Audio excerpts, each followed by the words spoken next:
এই যে দেখতেছেন না আমার হাতে একটা লাঠি, ছোট্ট একটা স্টিক আর কি। এইটা আমি নিয়ে আসছি। এটা হচ্ছে আমার অর্কিডের সাথে আসছে, পাতলা একটা আর কি স্টিক, প্লাস্টিকের। এই স্টিকটা দিয়ে আজকে আমি বেগুন গাছের ফুলের পরাগায়ন করে দিব। আমার কিন্তু একদমই জানা ছিল না যে বেগুন গাছের ফুলেরও পরাগায়ন করতে হয়।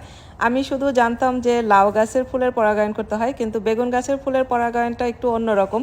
এই যে দেখতেছেন না, আমি এই ছোট্ট এই যে প্লাস্টিকের এই স্টিকটা দিয়ে এই যে বেগুন গাছের ফুলগুলাকে টোকা দিয়ে দিতেছি। অনেকে হচ্ছে হাত দিয়েও টোকা দিয়েও করে, আবার অনেকে দেখছে কি ইলেকট্রিক টুথব্রাশ আছে না, টুথব্রাশ দিয়েও হচ্ছে যে এরকম করে ভাইব্রেট করে দেয়। তো যাই হোক, আমি হচ্ছে এই স্টিকটা দিয়ে আমার করতে সুবিধা হয়, আমি এটা দিয়ে আস্তে আস্তে করে টোকা দিয়ে দিই। যাই হোক, এই যে দেখেন প্রত্যেকটা বেগুনের ফুলের থেকে কিন্তু এই যে বেগুন হবে, যেইগুলার এই যে গোড়াগুলা এই যে মোটা হয়ে গেছে, তার মানে এখান থেকে একটা পরিপক্ক বেগুন হবে।